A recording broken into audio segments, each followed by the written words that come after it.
叶赫觉得自己真倒霉，就因为自己身材瘦弱，刚被一群同学从超市赶出了出来。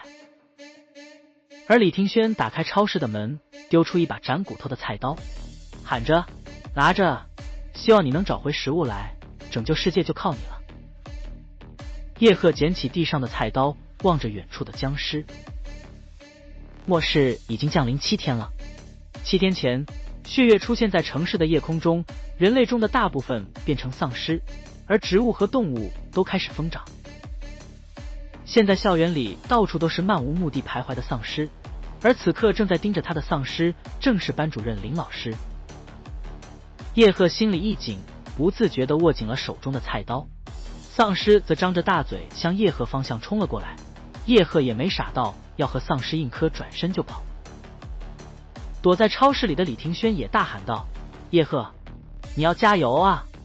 大家都等你拿食物回来呢。”四面八方的丧尸都被这大喊声吸引，向叶赫逃跑的方向冲了过去，而叶赫也逃向了篮球场。看到丧尸张着大嘴冲过来，叶赫嘴里咬着菜刀，猛地跳起来，抓住了篮球架下面的一根横梁。跟着，叶赫便把整个身体都蜷曲了起来，挂在横梁上。丧尸则猛地撞在了篮球架下的立柱上。看到这一幕，叶赫也看准时机，手里紧握菜刀，卯足劲跳了起来，一刀便落在了丧尸的脖子上。这把斩骨刀真的非常锋利，加上居高临下，丧尸的脑袋居然被叶赫直接砍了下来。叶赫也被这一幕吓傻了，嘴里不断念叨：“我杀人了。”就在这时，叶赫便感觉到胳膊上一疼，完了，被咬了。转头他便看到一只丧尸已经咬住了他的胳膊。叶赫用尽全身力气，一脚把丧尸踹到一边，跟着便疯狂地跑了起来。就是因为刚刚的一愣神的耽搁，周围一群丧尸都向他冲过来，他可不想被丧尸撕碎了，而叶赫则在玩命地逃跑。最终，叶赫在被咬了几口之后，终于冲出了一条血路。他跌跌撞撞地冲进了略显残破的食堂。不知道是不是因为自己也马上就要变成了丧尸的原因，叶赫发现那些丧尸居然不怎么追赶自己了。在食堂里面的一只丧尸甚至看了一眼叶赫之后，便摇摇晃晃地转身走了。马上叶赫便感觉到血液好像沸腾了一般，身体颤抖起来。他抬起了手，发现自己手的颜色已经开始变得灰白了，指甲则变成了黑色。脑袋里的剧烈疼痛让叶赫明白自己这次是完了。因为这些天里，他不止一次看到活人变成丧尸的过程，和自己现在的过程一样，估计用不了2分钟，自己就要摇摇晃晃的变成了丧尸的同伙了。叶赫感觉到自己的思维都开始混乱起来了，居然在想这些有的没的。不过紧跟着他便看到在略显残破的食堂大厅的中央，居然有一个造型古怪的房子。叶赫他有些步履蹒跚地走了过去，打开了造型古怪的房子的房门。在房子里放着各种造型诡异的、相当有未来感的机器，中心处则是一个操作台，在操作台上着一个信封和一个盒子。叶赫走进这个古怪房子的时候，房门便自动关闭了。如果老子能活下来，倒是能住在这里，这里可比之前的小超市环境好多了。之前的小超市里住了不少人，而且没有太多东西处理粪便之类的脏物，整个房子里的味道别提多酸爽了。不仅很宽敞整洁，而且还有卧室、厕所和厨房，简直就像一个大型的单身公寓。先看看这封信里是什么玩意吧。叶赫一脸期待地打开了信封，里面是一个录音笔。恭喜你来到了这里，叶赫。首先做个自我介绍，我也是叶赫，另外一个叶赫。录音笔里传出了简短的解释，记住他的名字叫萧千雪，是他把这个东西带给你的。你不用担心会变成丧尸，因为你已经开始变异了，只不过你不知道而已，否则也不会有未来的我了。当然，你真正觉醒要很久以后了。另外，你要尽快处理伤口，否则你不死于变异，也会死于伤口感染。不过，我花费这么大力气，真正要送你的礼物是这个避难所，这很重要，很重要，很重要。还有，末日不是天灾，血月只是第一阶段。好了，我们就先挂了。警恶惩奸，维护世界和平这个任务就交给你了，跟着之后就是忙音了。叶赫放下录音笔，有些感慨地说道：“看起来真的挂了。也不知道这是未来什么时候的自己，还是这么不靠谱。也不告诉我一下，未来我泡到妞没有？有没有生下小叶赫呢？”叶赫一边嘀咕着，一边打开了那个盒子，在盒子里是一块苹果手表一样的东西。叶赫把手表戴在手腕上，并按下了开关，一个操作界面出现了。这明显不是目前这个时代的产物，清晰的 3D 投影屏幕出现在了空中。看到这一幕，叶赫有一种穿越到了科幻电影里的感觉。他便点开先说明先看了看，他发现这东西就是这个避难所的远程控制器，是避难所最常用的辅助设备，主要的功能是操控避难所、显示避难所的积分等。通过阅读说明，叶赫还明白了一件事，虽然现在这个避难所只有一个房间，但是在未来会变得无比强大。这个避难所不仅可以通过建造各种建筑等扩展规模，还能通过建造各种不同的功能区，解决在末日里的几乎所有需求，比如能源供给、植物的种植、动物的圈养、科技的开发、武器的制作、药品的生产，应有尽有，无所不包。所有这一切都要靠一样东西来实现，那就是积分。而积分则要靠击杀指定的东西才行，比如丧尸、变异兽、变异植物等等。叶赫忍不住郁闷地吐槽了一句，看起来躺赢的梦想是没戏了。头痛欲裂的感觉，还有浑身血液沸腾的感觉都消失了，取而代之的是伤口妈妈痒痒的疼痛感。叶赫看着有些发红的伤口，嘀咕了一句，看起来得先去弄点药吃了。未来的自己特意提醒了一句，说明处理伤口这件事应该很重要，先看看避难所能兑换药品不。叶赫一边走到了操作台前面，这里是整个避难所真正的实体操控中心。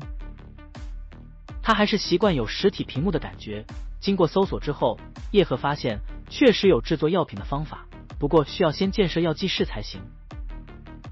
而且最让叶赫的是，避难所里除了基础设备之外，所有成品都要制作才行，而不能简单的用积分直接兑换。比如对于末日来说，最紧缺的食物就需要种植或者养殖才行，药品也是需要用原料在药剂室里生产才行。当然了，避难所的好处是药剂室对于原料的要求极低，基本不用到山上采药之类的操作，用一些基本原料就可以制作出很多常见药物。叶赫有些无奈地嘀咕了一句，看起来我必须要去杀丧尸才行啊。这个避难所虽然有着无限的可能性，但是却需要自己一点一点地建设起来，而在这之前最要紧的事情是要先找到药品处理伤口。在叶赫看来，有药品的最近的地方就是校医室，然后这才拿着他开局的一把刀，小心翼翼地走出了避难所。虽然之前砍死了张老师，但是那只不过是叶赫被逼急了爆发出来的小宇宙，现在再次面对丧尸，他马上吓得肝颤起来。叶赫只不过是个普通的高中生，甚至比普通高中生还瘦一些，别说砍人，这辈子真正的打架他都没打过。于是他一边试探着往前走，一边小声嘀咕着，丧尸，我刚刚也差点成为你们中的一员，怎么也算是亲戚了，给兄弟个面子，就别和我过不去了。他的话还没说完，一个厨师变的丧尸已经冲了过来，叶赫吓得赶紧飞快的又钻回了避难所。果然我没被感染，他们还是会攻击我的。叶赫暗自嘀咕着，不过马上他便意识到这件事貌似有点不对劲。叶赫想到另外一个自己，如果未来的我当时也是一样的处境的话，那他是怎么活命的呢？按照之前另一个自己的提示，那个自己当时应该和自己一样，也是被咬然后逃到了这里，那个自己并没有感染而死。叶赫暗自嘀咕了一句，也就是说，或许还有别的办法能弄到药，不过他一时之间却完全想不出这个方法。避难所的拥有人叶赫，他可以兑换一些东西，特殊的强化药剂，最低等的也要10个积分。叶赫觉得如果强化一下自己，再去校医室应该会容易一些，但是他现在一点积分都没有。站在避难所的门口，叶赫终于下定了决心，这样躲着只有死路一条，看起来只能拼了。丧尸会咬人，我已被咬过了，再被他们咬几口。叶赫拎着菜刀再次走了出去，他不知道应该怎么和这些丧尸战斗。叶赫一边观察着丧尸，一边腿有点抖，但是最终还是咬着牙冲了上去。厨师丧尸抓住他胳膊的时候，他的菜刀也拼命地劈砍对方的脖子上。叶赫被咬了一口，丧尸死了，叶赫便感觉到手腕上手表震动了一下，获得积分+1。不远处听到动静的丧尸已经开始往这面移动了，叶赫谨慎地再次回到了避难所。他在里面等了一会，头疼和发热的感觉没有出现，我身体里已经对丧尸的病毒有了免疫力了。叶赫心中一喜，有了特异性免疫，他真的不用担心变成丧尸了。叶赫的肚子叫了起来，已经你快24小时没有吃东西了，而且24小时之前他也只吃了1点干方便面。自从血月出现之后，叶赫发现食物变质的太快，蛋糕只要几天就会长毛发霉。叶赫食物短缺，希望食堂里能有吃的吧，我可能先饿死了。叶赫飞快地走出去，这次没有受伤便杀死了一只丧尸，当然和这次的对手是个打扫卫生的女丧尸有关。因血月变丧尸后，战斗力是以之前的身体为基础的，所以这个女丧尸要比刚刚胖丧尸好对付。叶赫一边往校医室的方向走，一边警惕地四处看着。离避难所越来越远，叶赫心里感觉不踏实，他已经把这个避难所当作自己的家了。一只虫子长着一对长的触须，身体分很多节，每一节漆黑如钢铁一般，在身体下面是7对黑色长角。潮虫，叶赫曾见过这种虫子，还踩死过，但是现在这只叶赫是肯定踩不死了。这只潮虫比小狗还要大，飞一般冲向自己，叶赫便毫不客气地挥动了手里的菜刀。菜刀根本砍不动巨型潮虫，巨型潮虫被攻击之后蜷成了一个球，把自己保护了起来。叶赫想绕过去，又有数只同样的潮虫爬了出来。叶赫感觉头皮发麻，他已经打算逃跑。当转头在他的身后，更多的巨型潮虫出现了，这些潮虫的嘴里还叼着散碎的人类的肢体，显然有人被他们肢解分食了。潮虫飞快把叶赫包围了，而就在叶赫感慨的时候，一头狗一样大小的丧尸老鼠跑了过去。叶赫的心便沉了下去，他发现这外面的世界和他想的完全不一样啊。叶赫以为世界因血月出现了丧尸，不仅是人类，整个世界都变了。叶赫便瞅准了一个方向，飞快地冲了过去，赶紧逃吧！巨型潮虫涌向叶赫，有几只昂起了脑袋，露出狰狞的怪嘴。叶赫一脚把一只近的巨型潮虫踹翻，跳到了另外一只的后背上，跟着借力再次跳了起来。巨型潮虫不会飞，也没有办法扑咬，只能在地上到处爬。叶赫感觉只要自己不摔倒，踩着巨型潮虫的后背不断跳跃，应该能逃走。叶赫感觉一个黑影向自己身后冲了过来，叶赫无法转身，向着右侧倒在了地上。地上的叶赫看到一张又红又绿带着恐怖锯齿的大嘴冲他所在地上猛地咬了一口。好几只巨型潮虫被这张大嘴咬住叼走了，第二张同样的大嘴便出现了。叶赫一脸震惊，看清了大嘴是巨大的捕蝇草。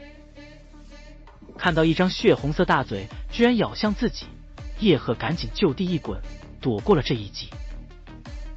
巨型潮虫身体撞的叶赫差点吐血，又再次看到巨大形体的老鼠惊慌失措地跑了过去。叶赫被吓到了，而就在这个时候，一只橘黄色的老虎出现了。橘黄色老虎又胖又壮，足有数米长，钢针一般的胡子，琥珀一样的眼珠子，一条长长的尾巴。叶赫看到这只巨胖的老虎，感觉自己就算能躲过巨型潮虫和变异的捕蝇草，他也跑不过这只老虎。叶赫一脸震惊的时候，捕蝇草的张大嘴已经再次咬向了他。就在这时，那只老虎不等捕蝇草的大嘴咬住叶赫，已经先一步咬断了捕蝇草的叶柄。听到一声猫叫，再仔细观察了一下这家伙的体型，叶赫终于明白这只野兽是谁了，它就是他们学校的校猫大橘。大橘是一只流浪猫，发现学校能蹭吃的就留在学校的食堂。叶赫因为是孤儿对流浪的大橘很好，几乎每天都给大橘带吃的。叶赫飞快地跳了起来，大橘飞快地将一只巨型潮虫踢得飞了出去。看到叶赫没有危险了，大橘再次叫了2声，然后飞一般的向着刚刚老鼠消失的方向追了过去。大橘的离开，叶赫略有遗憾，看过刚刚大橘的眼神，叶赫明白他已不再是宠物。他趁着大橘的搅局，迅速跑到了食堂的后门附近。站在后门口，叶赫犹豫起来，从后门进去，穿过后厨，再走一段路就到校医室了。叶赫感觉里面一定有丧尸。从食堂到校医室还有一段距离，路上会遇到什么丧尸，他心里真的很没底。叶赫不是胆大的人，他自己也承认，之所以犹豫，就是自己胆小。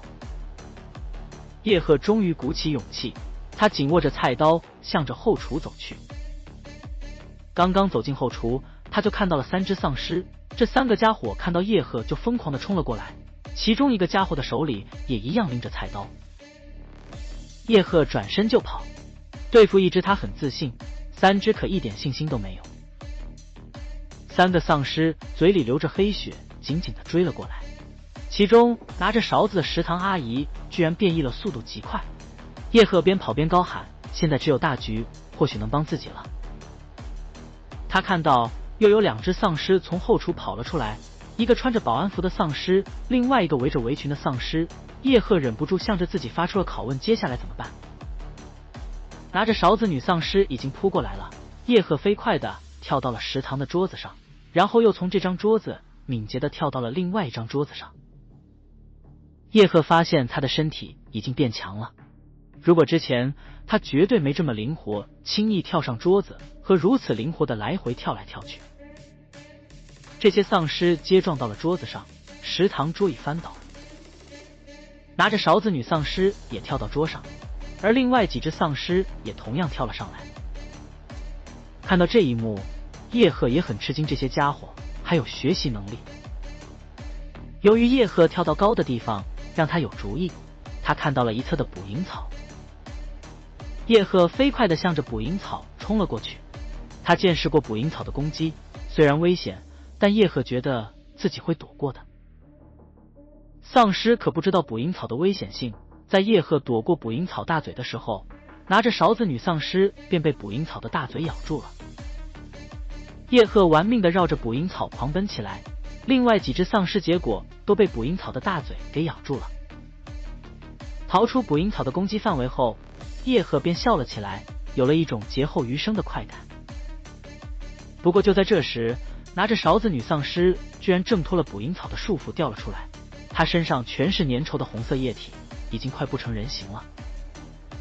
叶赫一边跑一边想到，刚刚自己如果被捕蝇草哪怕咬到一点，估计也要面目全非了。刚刚挣脱的拿着勺子女丧尸就再次被捕蝇草的大嘴给咬住了。叶赫再次悄悄地走向了食堂后门。叶赫觉得现在的后门应该是安全的了。再次走进后厨的时候，已经看不到丧尸了。就在他松了口气的时候，一个很轻的女人的声音响了起来。叶赫沿着声音的方向望去，结果看到在屋顶的铁架子上有一个女人正趴在上面，一脸欣喜地看着自己。叶赫看了看这个女人，这个女人虽然不认识自己，但是叶赫可认识她，因为这个女人她是新来的校医。叶赫知道对方身份是校医之后，叶赫便准备问他几个问题，对方却做了一个噤声的手势，然后凑过来小声说道：“轻一点，那面还有丧尸，别把他们引过来。”叶赫点了点头，说到：“外面很危险，到处是丧尸。你知道校医室里有抗生素类和消炎类的药吗？”女校医没有回答，而是看着叶赫说道：“我有一个问题问你，你是一个人吗？你是怎么活这么久的？还有刚刚那几个丧尸被你打死了吗？”叶赫没想回答问题，他便转身准备离开，一边说道：“我没时间和你聊天，等我回来再说吧。”女人说了一句：“你其实不用去校医室，你要的药品我这里都有。”听到女人的话，叶赫明白了为什么未来的自己会得救了，救他的人就是这个女人。叶赫抬头问道：“你是不是叫萧千雪？”女人却摇了摇头说道：“不是，我叫妍妍，是你们的校医。”叶赫迅速问道：“药呢？”妍妍她从铁架子上爬到了另外一侧，然后掏出了一个急救箱。在出事之前，这里有人受伤了，我原本是过来处理伤口的，但是后来我想后面的事情我不说你也应该能猜出来了。妍妍轻巧跳了下来，她把需要吃的消炎和抗生素类药递给了叶赫，自己则用酒精等处理起叶赫的伤口来。吃完药之后，叶赫便迅速问道：“这里有吃的吗？”妍妍摇了摇头说道：“吃的东西都变质了，不仅是肉和蔬菜，就连大米都长虫子了。我觉得应该和微生物的变异有关。”妍妍又补充道：“不过我还有一些罐头，怎么样？作为交换，你能把你的秘密告诉我吗？”叶赫没有回答，抬头看向了顶棚说道：“这种铁架子是整个房间都有的吗？”妍妍有些不解的点了点头。叶赫继续问道：“在后厨里还有多少只丧尸？”妍妍想了想说道：“总共大概有10来只吧。你想做什么？”叶赫鬼魅的一笑说道：“当然是配合我干掉他们。”此刻叶赫的脑海里已经有了一个击杀丧尸赚第1桶积分的好主意。妍妍被叶赫的话吓得喊了出来：“你说要干掉丧尸？”妍妍心想，叶赫的脑袋是不是坏了？先不说能不能干掉那些丧尸，问题是干掉他们有啥用啊？妍妍感觉叶赫应该还没吃饱，问道：“那个叶赫同学，你确定这里没有什么问题吗？”说着话，妍妍便用手指了指自己的脑袋，露出了古怪的表情。叶赫明白妍妍的意思，他无所谓的笑道：“严老师，您放心吧，干掉这些丧尸我自有道理，等一会我再和你解释。”叶赫一边说着，一边站起来，开始观察起周围地形来。叶赫的计划很简单，就是把厨房里的丧尸一只一只吸引过来，然后各个击破。吸引丧尸就要麻烦妍妍来做了。叶赫又道：“一是因为自己是男人，当然要奋斗在第一线；二是因为他发现妍妍在架子上的行动非常灵活。”叶赫心想，妍妍已经早就熟悉铁架子，这很有帮助。换作是他的话，恐怕反而会引来一堆丧尸。妍妍听了叶赫的话，瞪大了眼睛说道：“你的意思是让我去拉仇恨引怪？”听到这话，叶赫便笑起来说道：“对，就是这个意思。你放心，我的计划一向非常完美。你在屋顶行动，他们也抓不到你，绝对安全。”对于此番解释，妍妍保持怀疑的态度。他怎么看叶赫也不太像那种能制定出完美计划的人。妍妍心想，只要不招惹丧尸，铁架子上还是很安全的。毕竟他已经在上面生活1周了，不仅到处移动，还收集了各种吃的，一直都没事。最终，在叶赫的极力劝说下，他还是点了点头，同意了叶赫的建议。在行动之前，妍妍再次不放心的确认道：“你确定我这么做对咱们真的有好处？确实很安全，是吗？对了，别叫我老师，叫我医生吧。”叶赫大大咧咧地做了一个 OK 的手势，说道：“妍妍医生，你就放心吧，杀丧尸的活有我呢，你绝对安全。”他再次挥了挥手里的红色的消防斧，这把消防斧一面是锋利的斧刃，一面是尖利的斧尖，长度接近1米。有了它，叶赫就不用和丧尸短兵相接的硬拼了。当然，菜刀叶赫也没有丢，万一对方冲得太近，菜刀就有用了。心怀忐忑的妍妍在叶赫鼓励的眼神下，在口袋里装了一些方便投掷的东西，然后重新爬上了铁架子。叶赫看着妍妍凹凸有致的身材，忍不住舔了舔嘴唇。严医生如果穿的是裙子就好了，就有的看了。妍妍爬到了有丧尸的地方，远远的丢了一个小勺子过去，那只丧尸机械的转过了头。妍妍则向着他勾了勾手，丧尸一下就冲了过来，速度比妍妍想象的要快不少，他也赶紧飞快的在架子上移动了起来。叶赫则看着这一幕，做了一个深呼吸，然后摆好了进攻的姿势。那只丧尸很快就看到了叶赫。对于丧尸来说，妍妍是看得见却够不着的食物，叶赫则是真正能吃得到的食物，所以他毫不犹豫的便向着叶赫猛冲了过来。叶赫也卯足力气，一斧子直接劈进了丧尸的脑袋里，丧尸没有任何反抗，身子一歪便倒在了地上。与此同时，叶赫抬起手腕，手腕上的手表提示获得1积分。叶赫抬手向着妍妍挑了挑大拇指，示意他继续。妍妍也松了一口气，虽然他不明白叶赫为什么要这么做，但是从结果来看，还真是挺成功的。于是他便再次行动了起来，第二只也很快就被他吸引过来了。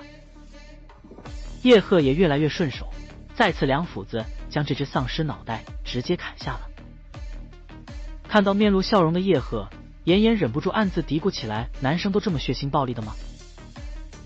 他可不知道，叶赫笑是因为获得积分的原因，在叶赫看来，这可是刷积分的大好机会。随着叶赫杀的丧尸越来越多，他也忍不住兴奋之情，毕竟避难所的扩建需要大量的积分，现在他终于看到了一丝曙光，他能不兴奋吗？妍妍看到如此嘚瑟的叶赫，又不知道原因的他直接瞪了叶赫一眼，便再次行动了起来。不过这次的这只丧尸看上去略有些奇怪，估计是个非洲混血儿。妍妍一边嘀咕着，一边丢出了勺子，跟着这个家伙便转过了头。妍妍看到这只丧尸的眼睛居然是没有一丝白眼珠，全部是漆黑如墨的颜色。看到这幕后，妍妍迅速转身就跑，那只丧尸也迅速行动了。不过他追了2步，便猛地跳了起来，抓住了屋顶的铁架子。跟着便是接连不断的断裂的声音，铁架子的一部分居然被丧尸扯断了下来。妍妍也瞬间失去了平衡，她顿时吓得尖叫了起来，开始奋力的往前爬。但是这只深色皮肤黑眼睛的丧尸力气太大了，拽着铁架子开始猛扯，整个食堂都摇晃了起来。跟着他便一边拉扯着铁架子，一边向着妍妍猛冲了过来。看到飞快接近的丧尸，妍妍忍不住叫道：“被坑惨了！”这就是叶赫说的很安全。叶赫拎着斧子便冲了过来，一边冲一边向着妍妍说道：“严医生，你别担心，有我呢。”妍妍使尽吃奶的力气在架子上疯狂逃窜，她可不敢下地面，在地面她根本跑不过这只丧尸。随着叶赫的加入，那只丧尸已经丢下妍妍，向着他冲了过来。看到丧尸向自己冲过来，叶赫便一斧子劈了过去。丧尸则侧着脑袋躲避，不过幅度不是很大，显然他已经有了一点智慧。斧子已劈在丧尸脑袋上，但是这次斧子居然没有劈进去，只露出了惨白头盖骨。叶赫也被这一幕惊到了，这丧尸头可真硬，他马上便意识到这只丧尸肯定是变异了。之前也遇到过变异丧尸，只不过最多速度快点，而眼前这只应该是力量强化了。叶赫一边后退，一边飞快地思考着。生死存亡时刻，叶赫的大脑也全功率运转了起来，看情况自己应该是打不过这只丧尸，不过如果对方强化的是力量，自己应该能逃跑，自己的速度比丧尸要快一些。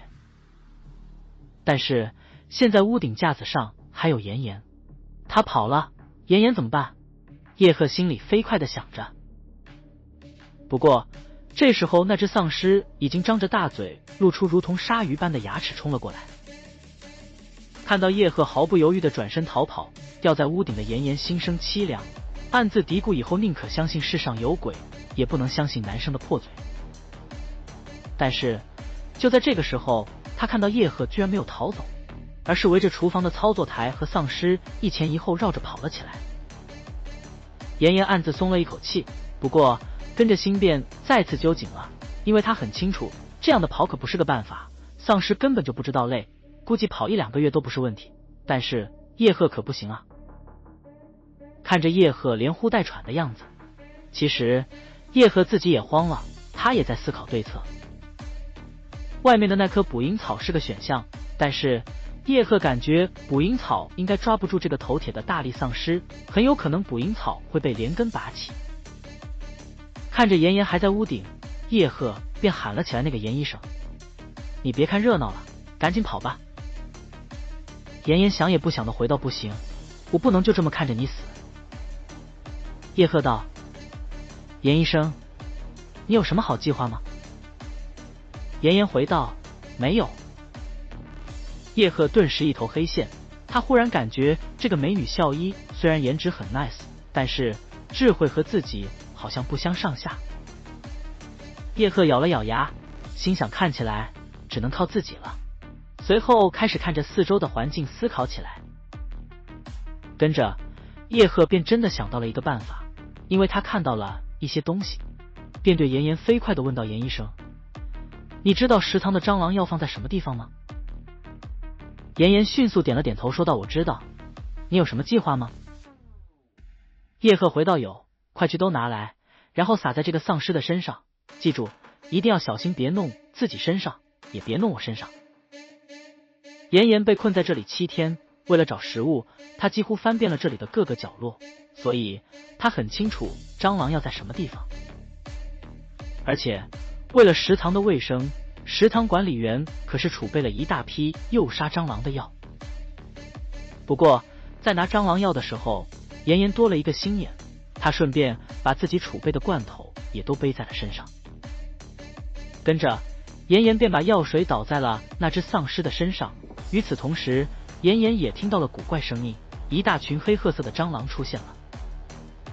这些可不是普通蟑螂，每一只都有半米多长，脚上的锯齿看起来非常恐怖，身上则散发着金属的光泽。看到这一幕，妍妍顿时吐了出来，还好她这几天吃的不多，否则就惨了。而这些蟑螂的目标只有一个，就是那个身上被撒上蟑螂药的丧尸。但是它们的数量实在是太多，有好几只蟑螂在遇到叶赫之后便冲了上来。由于蟑螂数量和空间窄小的关系，叶赫根本没办法躲，而且他也不能躲，因为后面还有一个更加可怕的家伙一刻不停地追着自己呢。叶赫猛地踩了下去，还好这些蟑螂虽然看着结实，但却远没有想象中那么坚硬。一只只的蟑螂被叶赫踩死在了脚下，而他后面的丧尸那就惨了，很快身上便布满了蟑螂。叶赫向着屋顶上的妍妍喊了一声，快下来，我们走。但是让他意外的是，妍妍并没有动，也没有发出任何声音。叶赫猛地抬头向屋顶铁架上的妍妍瞟了一眼，只见妍妍正噤若寒蝉，一动不动地看着眼前一只2米多长红黑色的巨型蜈蚣。这条蜈蚣身上有招数不清的大腿，2只弯钩形牙齿更是看得人浑身都不自在。妍妍被这么盯着，就更加害怕了，冷汗瞬间就布满了她的额头。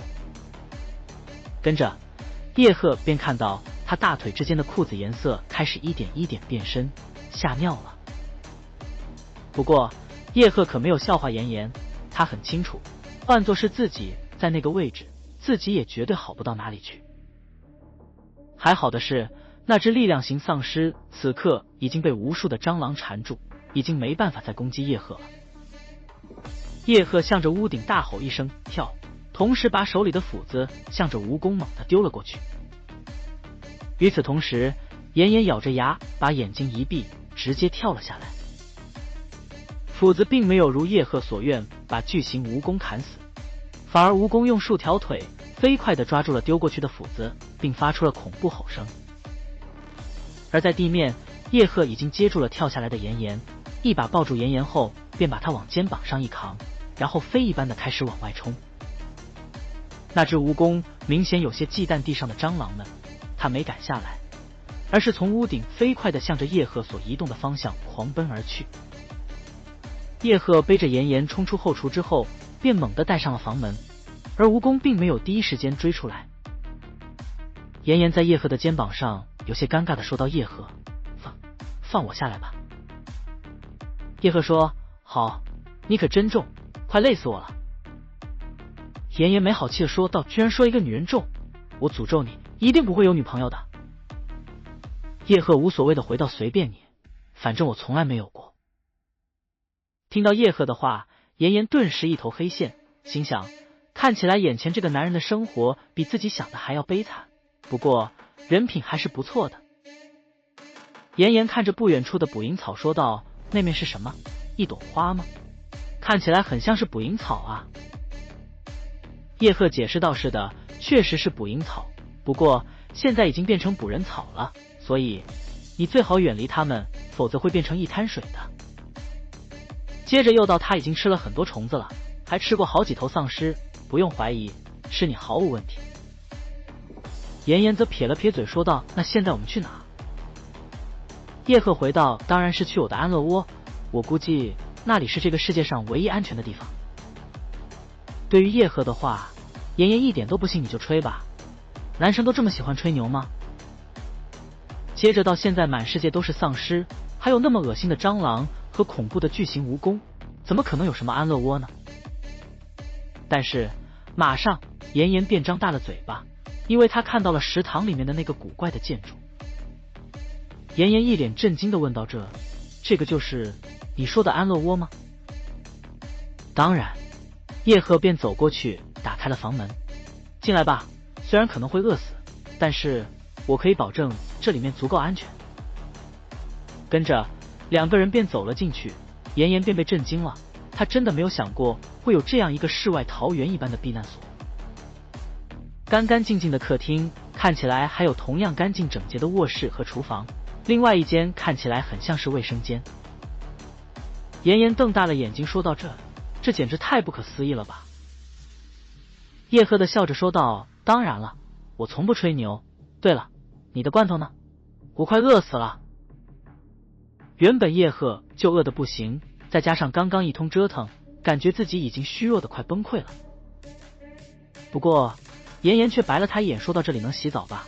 我看还是先洗个澡，然后再吃吧。你不觉得身上的味道非常难以忍受吗？”被炎炎这么一说，叶赫闻了闻身上，他发现自己确实味道很难闻。他被困在小超市7天，一直没有洗澡，而且大家的吃喝拉撒都在那一个房间里，确实味道够呛。叶赫点了点头说道：“好吧，那你先，还是我先？”炎炎想了想说道：“我先吧，不过你别想打罐头的主意。”便背着罐头走进了浴室。叶赫顿时郁闷地咽了咽口水，说实话，他确实想趁着炎炎洗澡的时候先偷吃一点罐头的，他太饿了。好吧，那我就先研究一下积分怎么兑换吧。叶赫便走到了操控台前面，他发现自己刚刚赚到的积分比想象的要多，而且居然还有小数点，12.6的积分。叶赫暗自嘀咕，看起来那些蟑螂应该也算作积分了，估计每只蟑螂算是 0.2 或者 0.3 的积分吧。叶赫暗想，或许刷蟑螂是个赚积分的不错选择呢。不过一想到那密密麻麻的蟑螂，他马上又怂了。叶赫叹了口头气，算了，还是先兑换再说吧。想赚点积分可真是不容易，几乎是九死一生。叶赫在自己可以兑换的东西里纠结了很久，最终还是决定先花费10点积分兑换一支特殊强化药剂，强化一下自己的身体。选择之后，操作台下面一个箱子便打开了，在箱子里面是一支蓝色的药剂。叶赫没有任何犹豫，便把药剂注射到了身体里。但是他等了半天，却发现自己并没有变强，也没有发热或者发冷什么的症状。叶赫有些郁闷的抬起了双手，嘀咕了起来，一点变化都没有，要不要这么坑爹？不过紧跟着，在操作台上便显示出了一段说明重要提示：为让避难所拥有者能拥有一个强大的意志力和体魄，强化药剂需要经过锻炼才能生效。备注：具体效果和生效时间和训练强度有关。看到这段提示，叶赫郁闷地坐了一会，还是乖乖地开始计划起锻炼的事来。他非常清楚，此刻避难所是自己活下去的唯一机会。还有2点多积分，再兑换2把武器吧。叶赫一边思考着，一边开始在操作台上浏览起来。避难所对拥有者确实有着很多优惠，但是也有着很多限制，比如武器，目前叶赫只能选择10把武器。当然了，虽然说这些东西都是叶赫专有的，但是他同样拥有处理权，比如是否允许给其他人用的，所以叶赫也在思考妍妍的情况。唉，积分还是太少啊。叶赫有些无奈地摇了摇头，他现在终于切实地明白积分的重要性了。先兑换1把工兵铲吧。经过仔细的对比、分析和研究之后，叶赫决定用1点积分换1把工兵铲。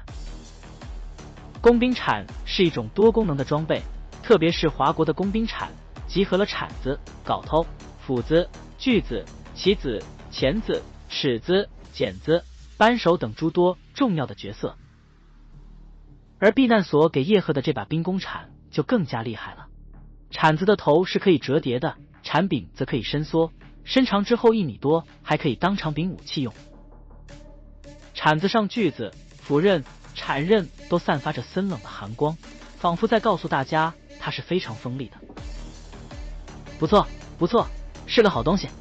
叶赫掂了掂分量，应该有好几斤重。对普通人来说，或许会有点重，不过叶赫感觉等自己锻炼之后就会非常顺手了。叶赫感慨了一句，然后再次伸手选了第2把武器，是一把复合弓。复合弓和普通的弓箭不同，这把弓的重量让叶赫有些吃惊，他感觉应该有5-6斤的重量，反正比自己想象的要重不少。跟着就是复合弓的箭，0.1个积分1支箭，所以叶赫花光了积分兑换了6支箭。这些箭和工兵铲一样，都是合金打造的，散发着幽冷的光芒，一看就异常锋利。或许这玩意能射穿力量型丧尸的脑袋。叶赫有些期待地嘀咕了一句，然后他便拿起复合弓开始研究了起来。在浴室外面，叶赫已经找了一个塑料瓶子放到了靠墙的桌子上，然后远远地拉开了那把黑色的复合弓。第1箭落空了，金属长箭射在墙壁上，发出了金属碰撞的声音。让叶赫有些意外的是，长箭不仅没能射进墙壁里，而且一点痕迹就没有留下。接着连续6支箭都射了出去，结果连塑料瓶的边都没碰到。这不是真的！叶赫郁闷，居然1箭都不中。他不相信的把箭捡回来，往前多靠近了些，再次把弓拉开了，我就不信了，这么近的距离我都射不中。跟着叶赫又是1箭射了出去，再次不中，不中。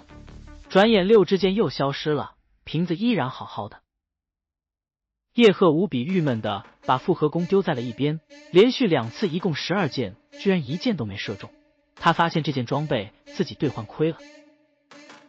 又过了好一会，妍妍终于裹着浴巾走了出来，叶赫忍不住咽了咽口水。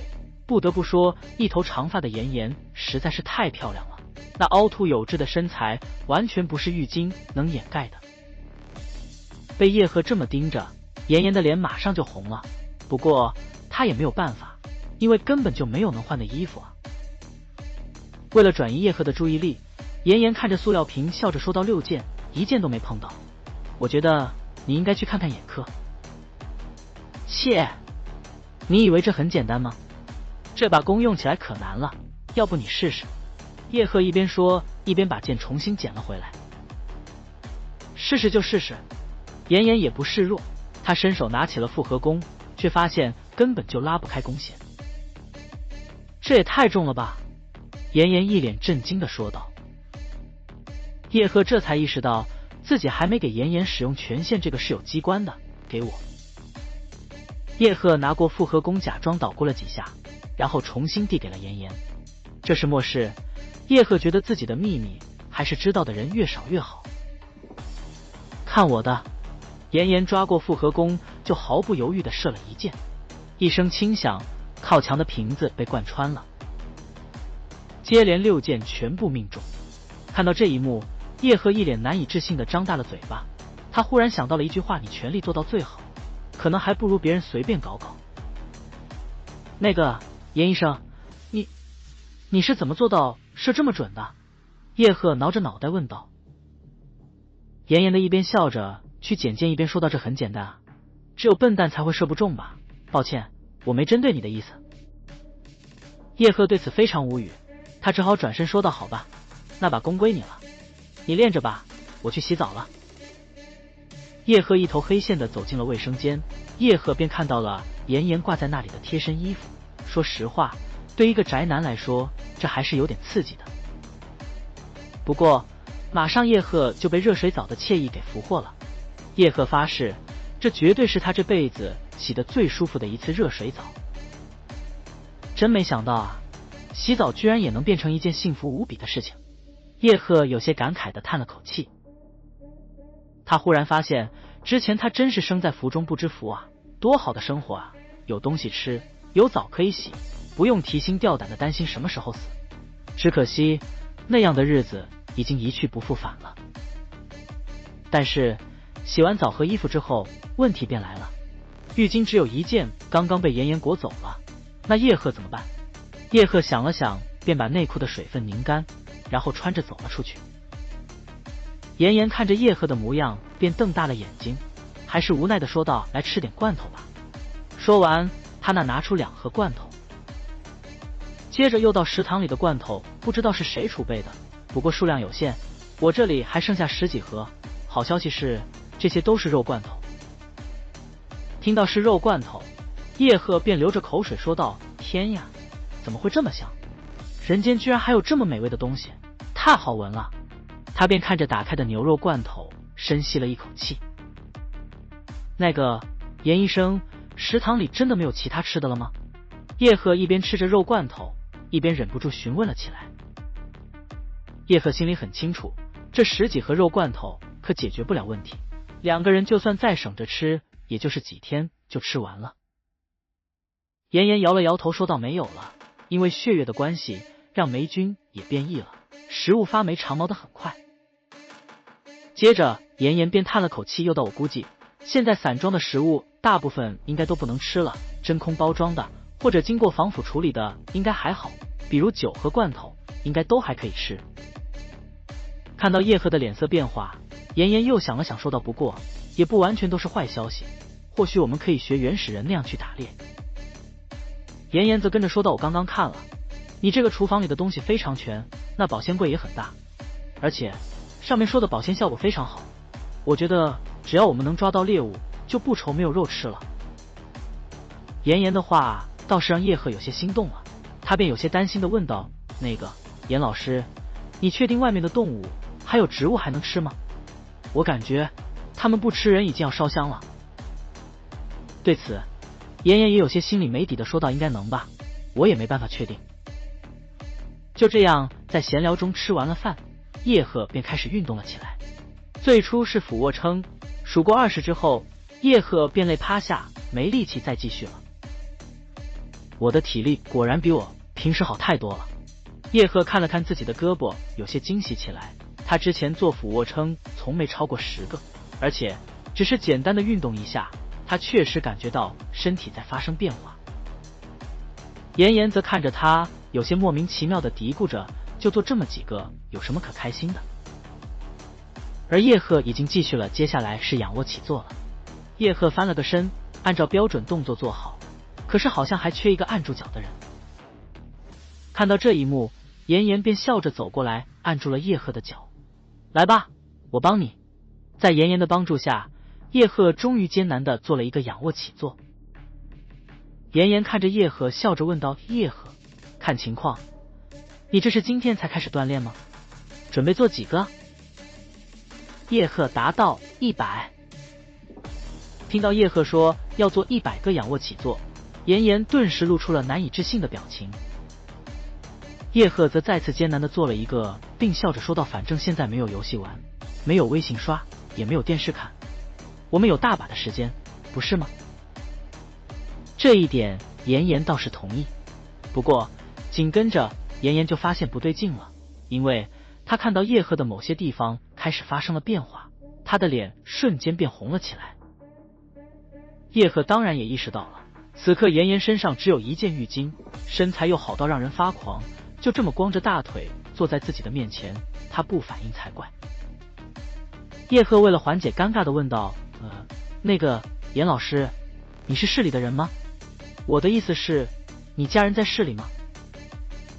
听到叶赫的询问，妍妍的脸色顿时黯然道：“我不是这里的人，我家离这里有几百公里，早就和爸妈失去联系了，也不知道他们现在怎么样了。”看到妍妍的表情，叶赫便劝道：“放心吧，严医生，吉人自有天相，他们肯定会没事的。”妍妍则叹了口气说道：“希望吧。不过其实他自己也很清楚，事情怎么可能那么简单呢？随着血月的到来，大家简直是九死一生，想活下去太难了。”跟着叶赫便再次问到：“那个严医生，如果不到外面跑步，自己可以在房间里用原地跑步代替吗？”妍妍答：“可以啊，不过要注意2点，一点是跑步尽量频率快一点，腿抬高一点，第2点是时间长一点，大概跑10分钟，等于外面跑800米的样子吧。”叶赫飞快地换算了一下，如果是10公里的话，大概需要跑2个小时。好吧，我终于知道那块手表的辅助功能是什么意思了。叶赫这时候才想起了腕表上的那个辅助功能，那上面显示着什么卡路里、步数之类东西，显然是为了自己锻炼做准备的。叶赫嘀咕一句，然后咬牙开始了新一轮的训练深蹲。就这样，在妍妍越来越惊讶的目光之中，叶赫居然真的完成了他1天的训练目标。看到浑身湿透的叶赫，妍妍也有些佩服起来。嘿嘿，我做到了，我真的做到了！躺在地上的叶赫忍不住笑了起来。叶赫同学做得不错，作为嘉奖，再吃1罐罐头吧。妍妍便再次拿出了1罐牛肉罐头。不过叶赫想了想，然后咬着牙摇了摇头说道：“不行啊，我们现在就剩下这么一点口粮了，还是省着点吃吧。”结果妍妍却笑了笑说道：“再吃1盒吧，这样才有体力。如果我们不能找到新的食物，饿死是早晚的事。我觉得你吃了它对我们更有好处。”妍妍的话让叶赫愣了一下，跟着他便点了点头，拿过了罐头。他发现妍妍说的是对的，就目前的形势看，应该不会有人来救他们了，能救自己的只能是自己，接下来只有玩命了。你也再吃1盒吧，明天我们一起去杀丧尸。叶赫看着妍妍说道。结果妍妍摇了摇头说道：“我就不用了，我这一段时间每天都有肉罐头吃，日子可比你好多了。再说了，我是女人，饭量小。”听到妍妍的话，叶赫莫名的有些感动，他知道妍妍说的不是实话，他只不过是想让自己多吃一点而已。确实，妍妍也是这么想的。通过之前的聊天，妍妍知道这个避难所是因为叶赫的关系才出现的，这足以说明叶赫的不凡。而且刚刚叶赫也和他说了积分的事情，妍妍很清楚，现在能活下去的希望都在叶赫身上。来，严医生，举起手，我来帮你扫描一下，点一下那个指纹按钮，这样你就是我们避难所的一员了，否则你没办法自由进出这里。吃完罐头之后，叶赫舔着罐头和说道。妍妍则点了点头，腕表上亮起了一道红光，从上到下把妍妍扫描了一遍，同时一个悬浮的按钮出现在妍妍的面前。她按下按钮之后，关于妍妍的一些简单的资料也被收进了避难所的数据库里。跟着一条提醒便出现了，温馨提醒：避难所成员所收集的积分，在未授权的前提下，全部由拥有者支配。看到这条提醒，叶赫的眼睛便眯了起来。他发现所有进入避难所的人都是为自己打工的，自己在这里拥有绝对的支配权。看到叶赫忽然露出了猥琐的笑容，妍妍马上瞪大了眼睛说道：“叶赫，你不会看到什么不该看的了吧？也给我看看。”结果他发现屏幕上就是关于自己的身高、体重、三围、力量等等各种资料，并没有违禁照片什么的，他这才松了口气。好了，我们休息吧，明天还要找食物呢，我就睡地铺，你去卧室吧。看到屏幕上没有什么，妍妍便伸了一个懒腰说道。叶赫则很爷们的说道：“作为男人怎么能让女人打地铺呢？我睡外面吧，我火力壮，而且沙发就够我睡了。”结果两个人为此争论了起来，最终达成了一个折中的方案：叶赫打地铺，被子和床单等归叶赫，妍妍则睡在床垫上。好好休息，别想着半夜来偷看我啊！临走的时候，妍妍还没忘记提醒一句，她担心叶赫可以操控避难所的一切，就算房门也不一定能挡住他。他说完，叶赫便摸着下巴思考起来，这好像真是个不错的主意。但是很可惜的是，叶赫并没能得偿所愿，他抱着柔软的被子睡得和一头死猪一样，直到被穿戴整齐的妍妍提醒。牙刷只有一个，我刚用完清洗好了，你用完记得洗干净了。妍妍有些无奈的红着脸说道。叶赫也赶紧起床，洗漱了一下，穿好衣服，然后叶赫拎着工兵铲，妍妍背着复合弓、箭筒一起出发了。两个人的目标就是厨房后面的操场和荒地，在妍妍看来，那片一直闲置荒地是最有可能狩猎到野生动物的地方，那里到处都是灌木、小树林，还有蒿草。那些蟑螂和蜈蚣不会还在吧？快走到了食堂后门的时候，妍妍有些害怕的说道。叶赫则很大气的说道：“应该不在了吧？我先去看看，你是远程输出，在后面掩护我。”说完，他便拎着工兵铲悄悄地走过去，打开了后门。后厨里面静悄悄的，没有一点声音。于是叶赫向着妍妍招了招手。两个人很小心地穿过了后厨，到了另外一侧。大门是开着的，两个缓缓地走了出去，跟着就被眼前的一幕震惊了。原本荒凉的空地上，此刻展现出了勃勃的生机，所有的植物都好像疯了一般在生长，树林已经变成了热带雨林，遮天蔽日，各种藤蔓穿插其中，看起来极为壮观。不仅是这一大片荒地和小树林，另外一侧的操场上，除了塑胶跑道和球场，其他地方也到处都是荒草。更吓人的是，操场另外一侧贴近办公楼的地方，那棵孤零零的大松树此刻已经长到了10几层楼高，足足比办公楼高了一大截，让人莫名的有些心惊。更恐怖的是，在松树的下面还躺着好几具尸体，身上插满了松针。难道松树成精了？叶赫难以置信地嘀咕了一句。跟着叶赫便看到了操场上数只漫无目的游荡的丧尸，有好几个丧尸都衣冠不整。看到这一幕，叶赫瞬间就明白了，这些丧尸应该就是当时在操场上锻炼或者钻小树林的同学。这里好吓人啊！背着复合弓的妍妍有些害怕的凑到了叶赫的身边，小声的嘀咕道：“我们还是先杀那些丧尸吧。”叶赫看着操场说道。这里丧尸数量不多，在叶赫看来正是赚积分的好机会。不行，我不敢。妍妍便抱住了肩膀说道：“有好几个男生我都认识，我不能。”叶赫则叹了口气说道：“他们已经不是人了。”不过无论叶赫怎么说，妍妍就是不敢动手。没有办法，叶赫只好自己拎着兵弓铲走了出去。他刚现身，一对衣衫不整的情侣便转头向着他猛冲了过来，好像比昨天更快了。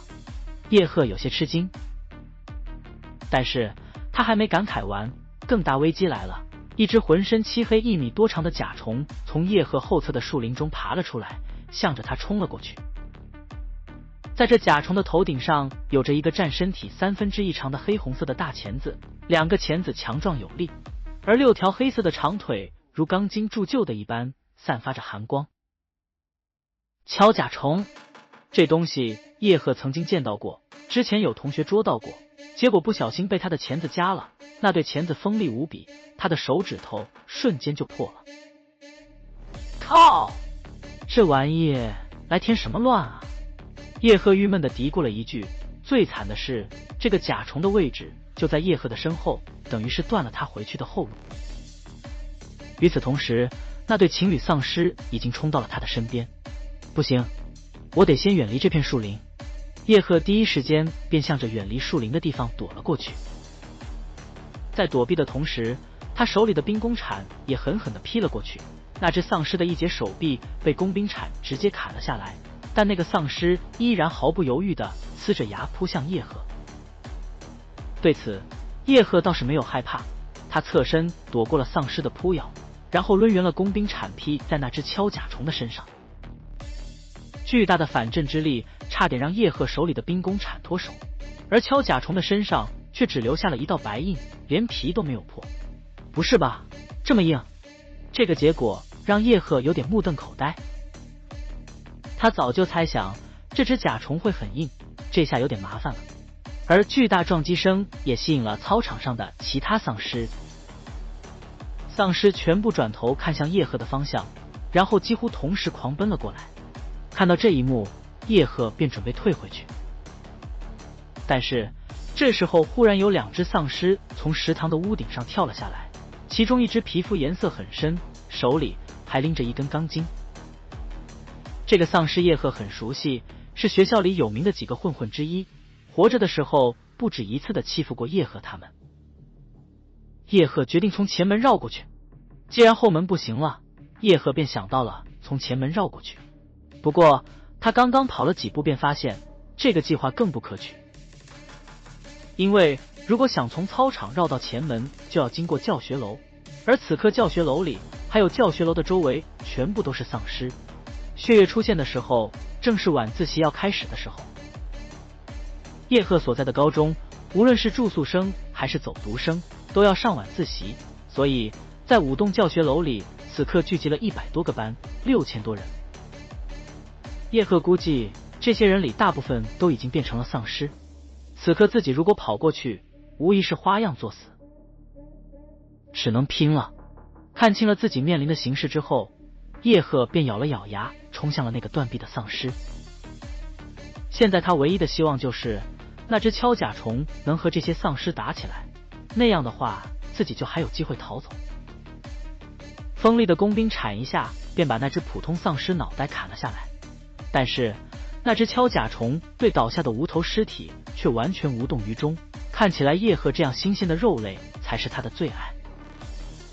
躲过锹甲虫的夹子之后，叶赫忍不住咒骂了一句。这个时候炎炎终于出手了，一根长剑射中了锹甲虫，但是对于锹甲虫来说，这无异于挠痒痒，根本就造不成伤害。姐姐，射丧尸啊！叶赫一头黑线的喊了起来。我不敢啊！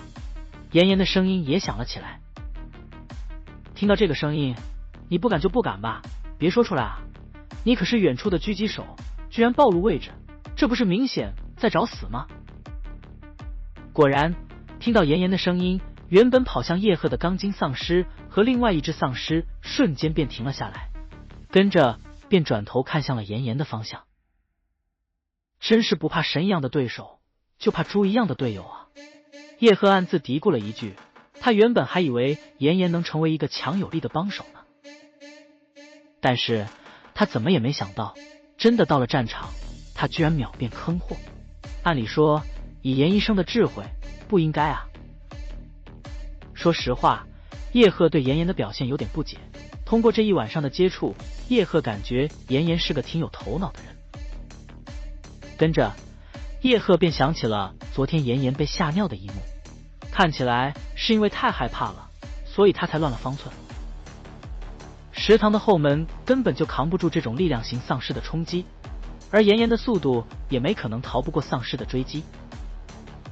力量型丧尸虽然没有速度型丧尸那么快，但是由于力量的增加，他们的速度也远不是炎炎这样没吃过饱饭的普通人能比的。炎炎啊炎炎，你可坑死我了！叶赫一边往杨志刚的方向冲，一边举起弓兵铲在自己的胸前，猛地划了一道，鲜血顿时便流了出来。果然，已经扑向炎炎的两只丧尸被鲜血的味道吸引，瞬间便转过了身，跟着便张着发黑的大嘴冲了过来。闻到了鲜血的味道，其他丧尸也开始发狂了起来，特别是那几只速度型的丧尸，脚步再次加快，向叶赫冲了过来。看到这一幕，叶赫心想，接下来恐怕就是自己人生中的最后一战了。他咬着牙，把工兵铲再次砍到了一只丧尸的脖子上。与此同时，丧尸手里的钢筋也向着叶赫砸了过去。叶赫猛地侧身，钢筋砸在了锹甲虫的身上，这倒是让叶赫躲过了锹甲虫的追击。但是就在这个档口，速度型的丧尸已经冲过来抱住了叶赫，看起来一切都结束了。叶赫无奈地叹了口气。而在食堂后门口，刚刚双腿发颤下几乎坐在地上的炎炎，此刻终于止住了眼泪，他咬着牙再次拉开了复合弓。